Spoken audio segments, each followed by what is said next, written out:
How you doing? My name is Hero, Professor Hero. Today's course is going to be about cybersecurity and data protection 101. Now, Crowdstrike is a developing topic right now. But my goal here isn't to get into if you're looking for some deep dive, like in the weeds assessment, we go through each folders, we look at everything, you're not going to get that here. Go watch a host of other people's videos and you'll see, if you want that type of analysis, you're not going to get that here. The three things I'm going to cover here is what did CrowdStrike do for dummies? What was the impact of what they did? And what's going to happen moving forward, possible fixes and things you need to know about in the up and coming future. Right? This is going to be CrowdStrike for the common man. For you to be able to go into this work the next day and say like, yo, so y'all hear about that CrowdStrike thing? And then they start talking about it. You're like, oh, okay, I'm following along. I'll follow along. Okay, I'm following this. So if you want to be able to follow along in conversations at work, or you find one of those IT girls kind of cute and you've been trying to impress her, take what information I give you in this segment and use it to prosper, okay? I love you guys. I'm here. I'm here for the people. I'm doing it for the people. The people. Let's start off at the top with just a little bit of trivia. And I'm going to say this, and it's not my intention for this to be the topic or the generalization of today's show, but I just had to say it because if I don't say it, people won't realize it. But when the opposite happens, a bunch of vocal minorities will say it, and then we have to deal with it. But the CEO, George Cruz, I'm going to call him Cruz.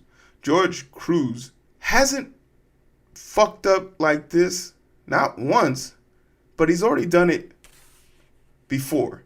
This is the second time he's fucked up global issues. This person might look relatively familiar if you were aware of the McAfee incident, where they basically made another major mistake in the cybersecurity world, and it caused McAfee to literally go under. They had to be sold off into pieces. But people will say this man was hired off of his merits, a merit-based hire. He is the definition of falling upwards, the prize commodity of mediocrity. This is your merit-based hire, coated with bias, nepotism, and backdoor dealings to guarantee that the rich stay richer. When people say dumb things like DEI causes companies to fail, for the rest of your life, you will be able to use CrowdStrike, a CEO who not only failed one company before, probably failed a second one, and in the process actually killed people, caused social economic statuses to deter from their 10-year trajectory for the next foreseeable future. I just wanted to point that out. If we don't point these things out, people tend to lament merit-based hiring as if there was ever a way to unbiasedly hire someone, because we all have inherent biases. You show me a truly unbiased system, and I'll show you a great system. CrowdStrike ain't one of them. But with that in your pocket, what happened? What is CrowdStrike? So let's talk about it from there, because we had a lot of assertions and beliefs when it happened. So now let's talk about what it is and what happened. Once again, all layman term type shit. So CrowdStrike basically is cybersecurity. It's a form of security for Windows. Windows, as your operating system, you might know of them. Like they have Mac, Windows, Linux. There's a host of them out there, but Windows predominantly took over the market, and they decided to use third-party infrastructure, which is Crowdstrike, to manage this. At some point, Thursday night or Friday early morning hours, Crowdstrike pushed an update on a Friday to prod. Now, in the cybersecurity world, in the development world, in the programming world, one of the first things you learn is dry. But secondly, don't push anything on Friday. It's an unspoken universal rule. We don't push code on Friday because you don't want to ruin someone's weekend. Or for lack of better terms, ruin the world. This code that was pushed was basically code that has been broken for a long time. The issue that is being exposed right now is a compounding issue. And like I said, without going into the weeds, basically Windows only allows certain things to work on drivers. In fact, for you to be able to run things on drivers, and if you're thinking about drivers, think of them as super highways, like tollways, so to speak. You need to pay a toll in order to get on those roads. And if you do get on those roads without permission, you will be fined and removed or cited and ticketed, right? So to get on those mega highways, that's what they're doing. That's what their goal is here. But CrowdStrike has been given permission to get on the road. The thing that we didn't know CrowdStrike was doing was basically the equivalent of paying their toll and letting other cars go in after them, holding the gate up for other people to come. How did CrowdStrike do this? Like I said, their driver was approved, which is a system that runs on the computer. But in the back end, they can make changes so that the front looks the same, but stuff happening in the back doesn't do the same. And for all that being said, basically there's a folder hidden in there that is part of the boot log that has 5 zeros, and it's expecting like a 1 or a 4 or something like that. And because there's 5 zeros there instead of 4, it keeps repeating itself. And thus it doesn't find the file it's looking for. It can't go to the next driver. And thus the loop just continues. Now, this would be no problem if, say, there was a backdoor way, or not a backdoor way, a failsafe, so to speak, which you would normally program in. A failsafe that would say, okay, look, if the drivers don't work with the new order, make it go back to the back order. But once again, this dumbass pushed code on a Friday and didn't put a reverse way of doing this. So there was no way to do this, and that leads me or other people, most people, to believe that this is probably a compounding issue that just happened to get exposed all in one shot. So now let's take this a rollback. Yes, thank you. That's the correct term, rollback. Like I said, this is for novices.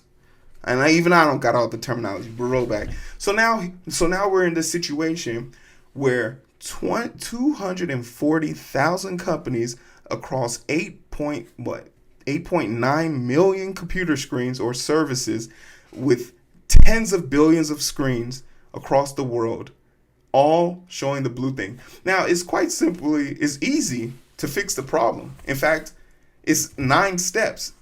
You can do it. Anyone can do it. As long as you have a keyboard and access to the CPU or the server, anyone can fix this problem following these 9 steps. And it's the equivalent of you just deleting that file and restarting the computer. F8, run it in safe mode, and getting to the computer, right? Here's the problem. You got to do it manually.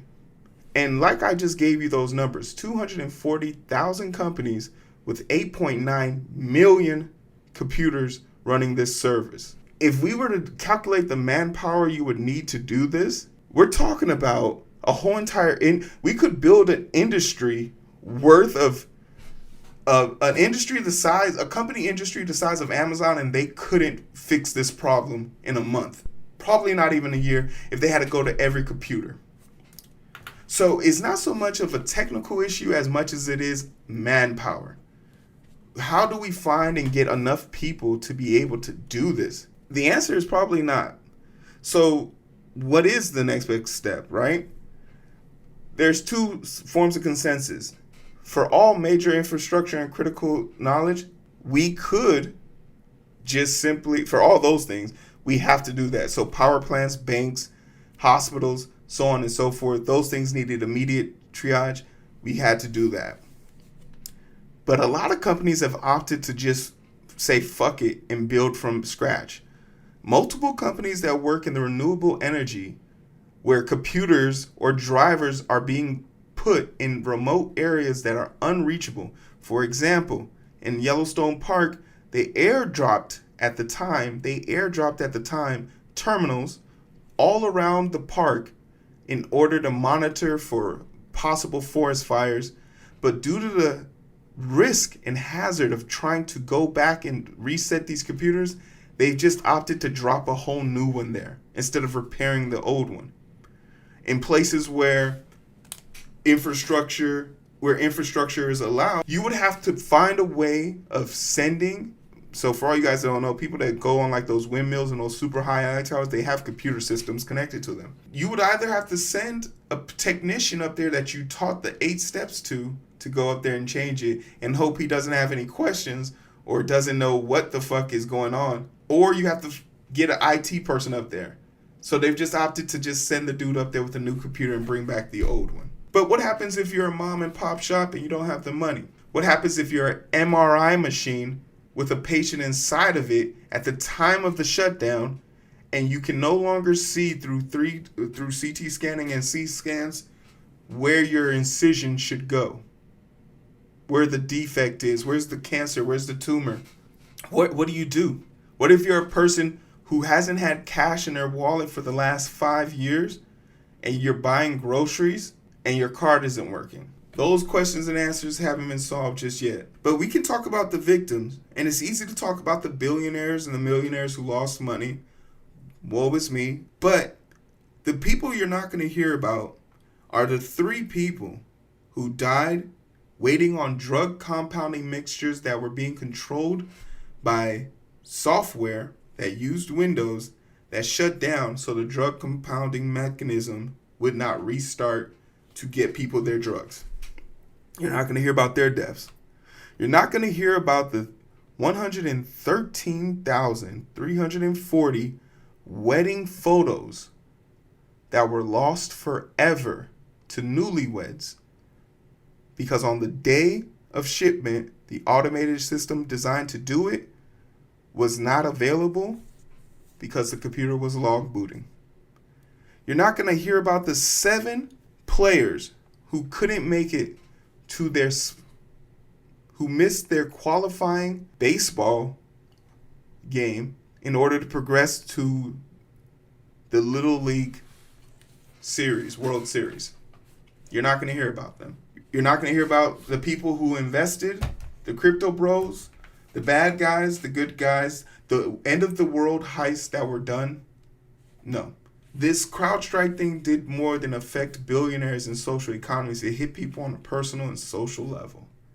And in a time and day and age where everything is so fleeting, so fickle, and there's hardly anything in the world to smile about, to know that the little things that brought people joy are being taken from them is truly diabolical.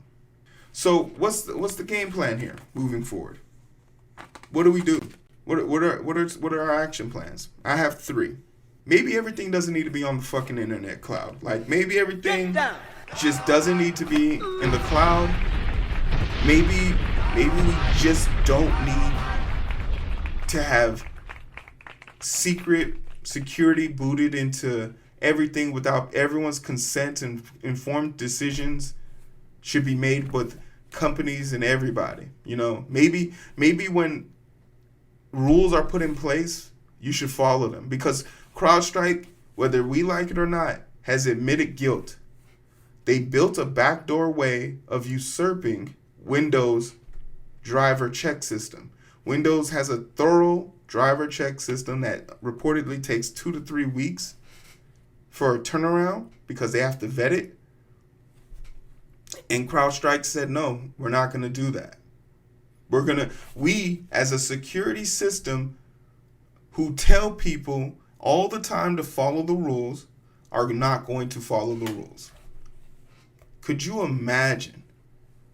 And then here's a no-brainer. Maybe we should use Linux for all critical infrastructure and all hospital response and EMS type stuff, you know? Like, I think that's fair. I think maybe we should have like bare bone necessities to keep things going. In the event something breaks, we know how to replace it and fix it immediately, and we don't have to ask a bunch of questions about why this isn't working. A blue screen of death doesn't just show up. It gives us logs, tells us how it happened. As a person that grew up using Windows because Linux, like that was just the thing in schools, there's a great question that needs to be asked about, like, yo, what could we get some Linux in here? I'm just saying. And then last but not least, CrowdStrike is used by other major companies such as Linux and Mac. But the fact of the matter is, from a Linux perspective, it's open source. And Mac pretty much runs the internal OS of their own, so they don't really need CrowdStrike's updates because they actually check them at the door. Before they put it on the door, before they put it in, they check. You wrap it up, motherfucker. But this might make an argument for open source security. Security, from at least from my standpoint, is the most, having security that is open source might be the most responsible thing anyone, like, I think no one can argue with that. Having the ability to have security checkpoints as open source might be the new gold standard, because if everyone knows what everyone thinks they know, and the world's best can try in open source, and dare I say get paid for finding new and interesting ways to usurp the system, I think that might not be such a bad thing. I don't think that's a bad thing, you know? But this whole idea of capitalism and keeping the proprietary system in check, and we can't give it away because these are our trade secrets. Your trade secrets caused people to die. Now, are you going to jail for those trade secrets? I ain't think so. But that's just my perspective on it. Here's, like I said, super high level explanation. You should be able to go in to any conversation and at least be a strong 6 or 7 on the competency list about explaining what's going on here. But were you affected by CrowdStrike? Were you also disappointed that they didn't take out Outlook and Teams, so we all still had to go to work and respond to messages, but only from people within our assignment and works and things of that nature, only to find out that, you know, we weren't able to do any of those things because CrowdStrike didn't want to shut down Teams and Outlook? We couldn't be part of the fun? Are you upset about that too? Clap it. Like, share, subscribe. I appreciate you guys. All right,